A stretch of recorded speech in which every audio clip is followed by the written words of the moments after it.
Welcome to another episode of Black in Therapy.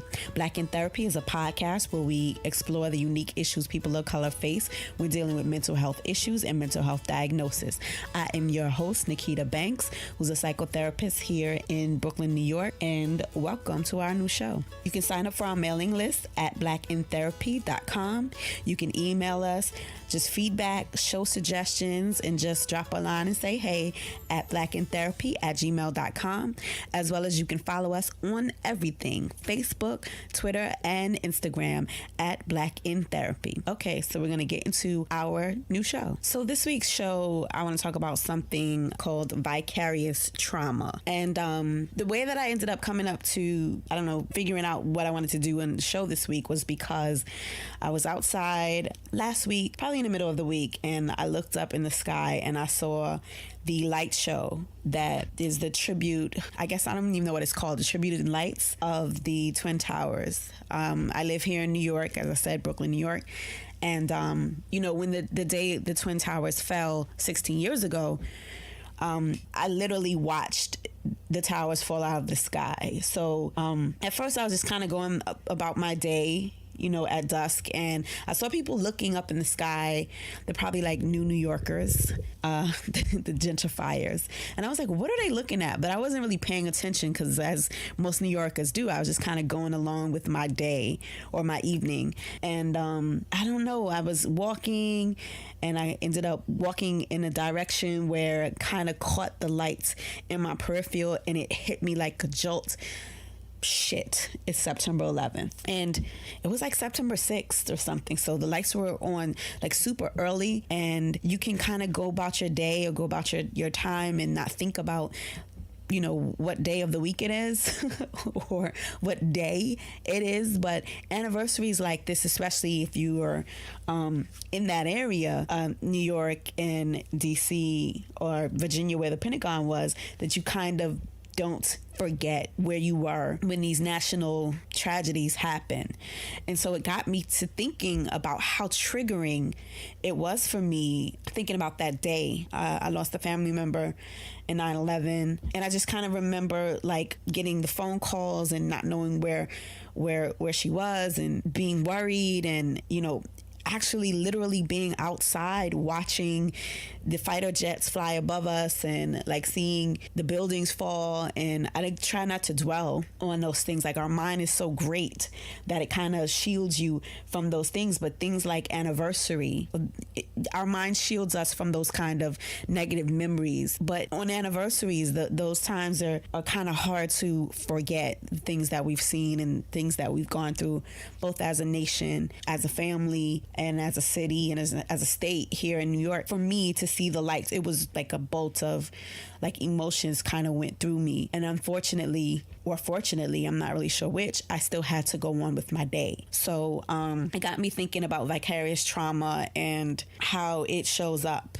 There was a lot of 9/11 studies. I had coworkers who worked on some of the 9/11 studies, and widows, they carried some of that trauma as they were baking their babies in their wombs. And these are real occurrences. So I started to think more about the phenomenon, and I actually wrote a piece in paper in school, stuttering, about vicarious trauma on a movie which was about a father who lost his wife in 9/11, which is Rain on Me. And Adam Sandler's in it. And it was a pretty good movie if you ever look at it, but it kind of like describes what we're going to talk about today in movie form.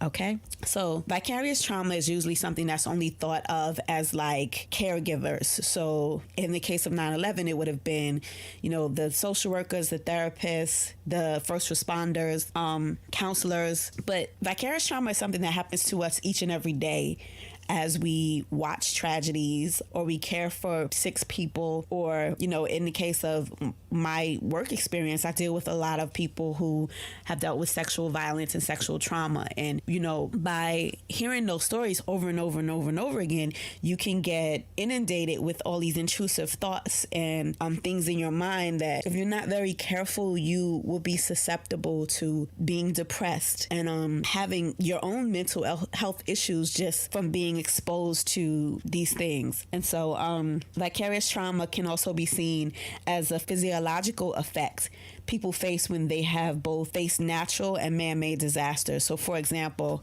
the 2016 election, I laugh, but that's not funny. But a lot of people were really negatively affected by the election. I know as a therapist, I went to my therapist after the election happened. I know that, statistically, there were calls to people's therapists, and there was actually a rise in people going to visit their therapist after that election, because it kind of changed the idea of what we thought we were as a country. And so psychologically, there were changes and shifts that happened as a result to that one event. And that's really what vicarious trauma is. Repeated shootings of unarmed Black men in this country, repeated media exposure of those events, watching all of that, the trials and the acquittals, and just the dehumanizing coverage that occurs whenever violence is committed against African American person or Hispanic person in this country, or in anybody, in the name of race, right? We see that in Charlottesville and Heather Heyer being murdered. And so the responses are apathetic to people who don't look like us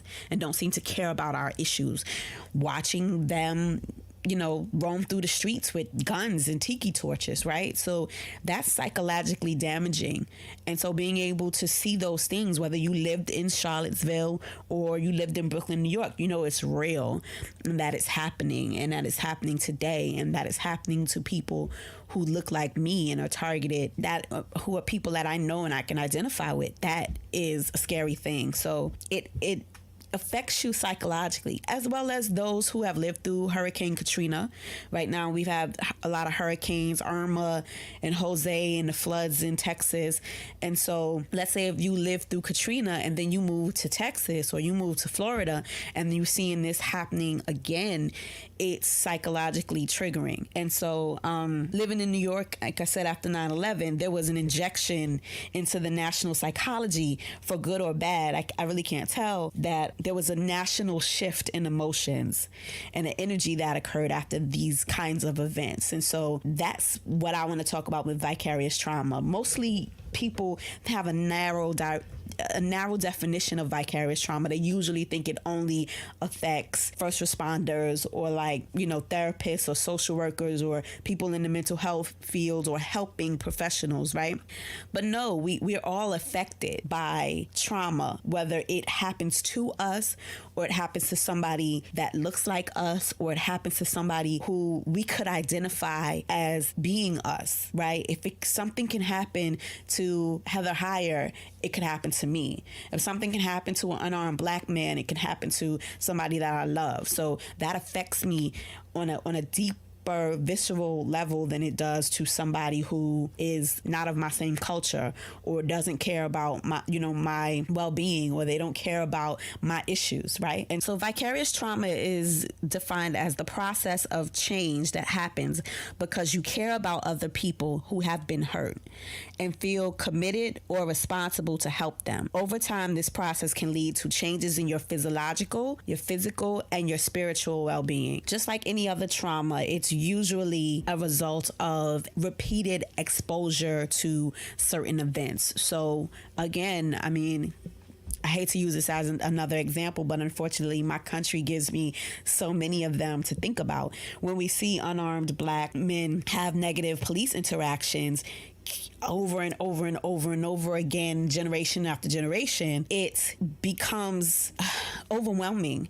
It becomes embedded in our psyche. And so it changes how we think, how we act, and how we move. And so this is not just something that you think about that happens just to first responders or caregivers. This is everybody. I believe vicarious trauma is something that happens throughout the community, especially the more and more I look at the definition. Cumulative effects of contact interact with survivors, right? So because I'm Black and I'm in the Black community, I know more and more people who've been affected by this kind of like racial based violence or police brutality or poverty, or, you know, because I'm a New Yorker, I know more people who've been affected by 9/11, right? As well as because I work in this field, it comes up. You know, we talk about the trauma that people face in the community. So let's say somebody like me, I'm triply predisposed to have vicarious trauma. Number one, I lived in New York through 9/11. That's one level of exposure.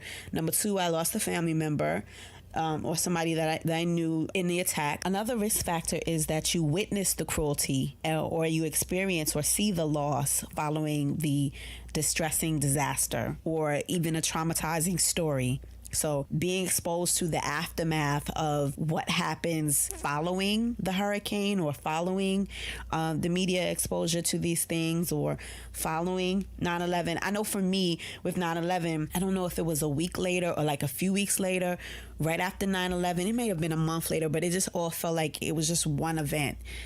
9/11 happened and I was like screwed up about that whole situation. And then a few weeks later, could have been a month later, could have been a year later, I just remember it being around the same time. New York had experienced a horrific plane crash from the Dominican Republic, and I remember just being like, holy crap, not again. I just wanted to hide under my bed, because for me, having such a history of exposure to violence and trauma, being somebody who grew up in Brooklyn, and that too made me exposed and leaves me predisposed to PTSD as well as vicarious trauma. And then I do this for a living. I keep saying that, but I'm going to get into why I keep saying that, because self-care is so important, regardless of if you're a mental health professional or if you're just somebody who consumes the news on an everyday basis, or if you live through a horrific event. Self-care is important, and it's something that we need to do more in our everyday life. So changes occur as a result of the physiological and psychological exposure to these things.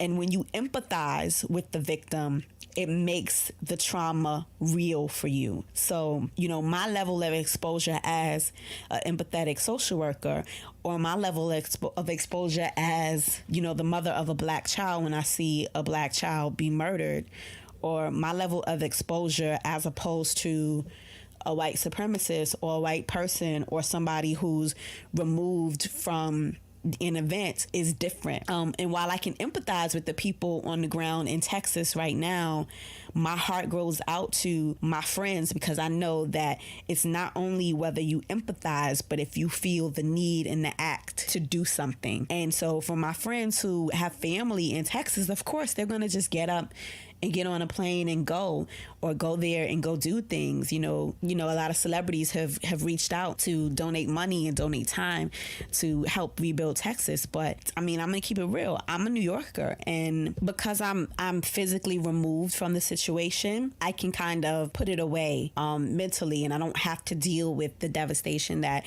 my friends who live in Texas and my friends who live in Florida right now have to deal with. They have to deal with it on a daily basis, and even if it's not their home that is destroyed or flooded, or they lost things, it's somebody that they know. And you know, I have loved ones in all of those zones, and I'm praying for them. But to be honest with you, I'm trying not to get so filled with worry about things that are not in my control that I can't put any more on my emotional plate than I already have. So empathy makes the trauma happen. And by that trauma, I'm talking about the vicarious trauma. They hurt, and you have the responsibility to do something about it. So for first responders, or for the builders, or for the people that are there in the aftermath of the immediate emergency, it's something that can be very, very overwhelming. And by seeing it so many times, you'll even gain physiological symptoms, and we're going to talk about that in a minute. So the impact of the trauma, it helps to change the view of your world, and it allows you to question your spirituality, right? Why did God allow this to happen? Where was God when this occurred? You start to think of all kind of crazy things, and it starts to test your faith. Vicarious trauma. So because I'm reading the symptoms list of what vicarious trauma is. So by very definition of the things that I'm reading, to me, that's not something that only happens to caregivers, right? Trauma exposure to a situation in which a person is confronted with an event that involves actual or threatened death or serious injury to themselves or to others, it can cause vicarious trauma. So the fact that people are saying that this is something that only happens to caregivers, to me, doesn't make any sense, like I said, by definition. So what leads you to exposure to vicarious trauma or symptoms of vicarious trauma? Your role in the event. So if you're a first responder, if your house was actually hit by any of the natural disasters, if you saw 9/11, if you lost a loved one, your role plays a part in whether or not you will have exposure.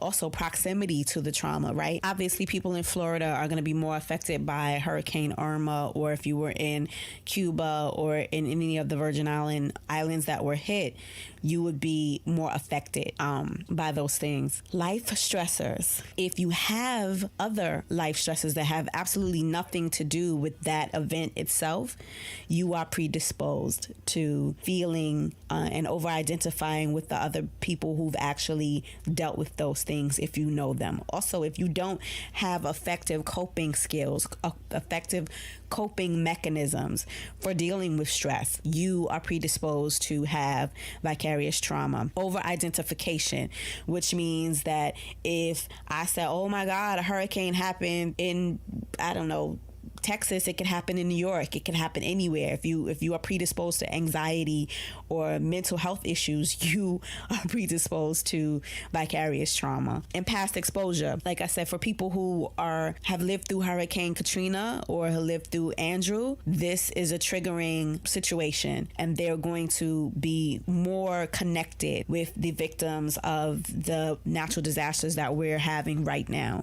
Cultural expression of trauma and grief. That's a big one. So I'm Black, if you didn't know, but we have a way of dealing with grief and natural disasters in our communities, especially for those of us who are religious. We just pray it away, and we actually don't deal with the emotions, and we suppress the feelings, and we're told to just give it to God, and God will make it better, and it's God's will, and you're not to question God. And sometimes that's just not the best answer to give when you're dealing with trying to figure out why you just lost everything that you worked very hard for in your life, and you have to smile. I was with a friend recently who lost almost everything in Houston yesterday, and she was smiling through it. And while I commend her for doing so, I would have been okay if she chose not to. And I would have been okay if she would have said, you know what, I feel really messed up. I lost everything. I don't know what I'm going to do. And we hugged it out, and she cried about it, and we talked about it, because that really helps dealing with these kinds of issues. Physical changes that happen, because yes, you have physical symptoms. You become hyper aware or hypersensitive.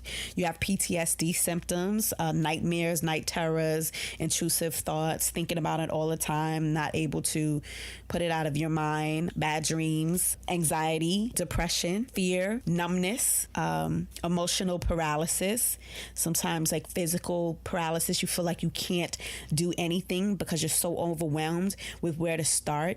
So that's a symptom. Increased sensitivity or hypersensitivity, sleep disturbances. Obviously, if you're having nightmares, you might not be able to sleep. Guilt, anger, and fear. Terrorizing fear and anxiety. So these are all symptoms that can happen. Also, emotional symptoms is isolation, depression, anger. You may see an increase in substance use, drug use, alcohol abuse, and issues surrounding impulse control. Okay, so now that you guys know what vicarious trauma is and what I think it is, here's some ways that you'll be able to deal with vicarious trauma, or at least lessen the effects of it on your life. Number one, remove yourself from access to the trauma. Turn off your smartphones. Turn off your media app, social medias, your news app, right? Because news comes right to your phone now, right? So just be mindful of filtering out some of those things that you're ingesting that leaves you exposed to the trauma. Clear your mind of the event. Learn skills like mindfulness, meditation, prayer, go take a walk, get away from it physically if you can go on vacation, or remove yourself from the event in any way that you can. Those are options. Talk about your feelings with people who understand, non-judgmental. Go to a group, a survivors group, but be careful with oversharing or taking on other people's grief while you're in that space, because that can be very difficult to do. But individual therapy is also a great way to lessen the effects of vicarious trauma. We vibrate as a country on energy. We vibrate as humans on energy. So when the energy of the country is fearful, and the energy of the country is depressed, or the energy of the country is anxious, as we have been these last few months, we all feel it vicariously. We all feel it. We feel it.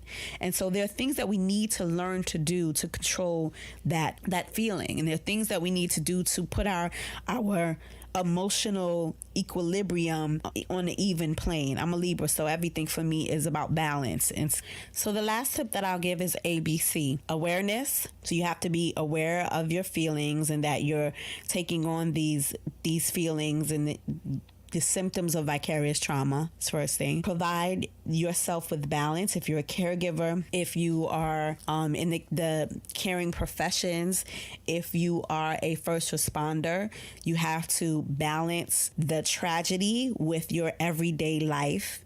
And you have to find the balance between caring and not over caring, working and leaving your work at home, or not taking your work at home. Because I hear a lot of traumatic things, but I don't spend a lot of time thinking about it after work. And it sounds horrible, but I have to be able to deal with how am I going to pay my light bill if all I'm thinking about is, a client who was molested or sexually violated, or, lost their homes, or whatever thing I may hear on a daily basis. Like, I have to be able to find a balance between my work life and my home life, and the trauma and normalcy. Getting into a routine is one of the best ways to kind of lessen the symptoms of vicarious trauma. Also, make a connection. Make a connection with like-minded people, whether it is people who have experienced the trauma or people who don't know nothing about the trauma. Go to a yoga group, go to a meditation group. Learn to remove yourself from the trauma, but also do it in a way that you're building a connection to other people who may know exactly what you're going through. This has been another episode of Black in Therapy. I hope you enjoyed the show. Once again, you can sign up to our mailing list at blackintherapy.com. You can reach us at blackintherapy@gmail.com. Show suggestions, feedback, or general just hey, drop a line. Also, you can follow us on everything at Facebook, Instagram, and Twitter at Black in Therapy. Be well.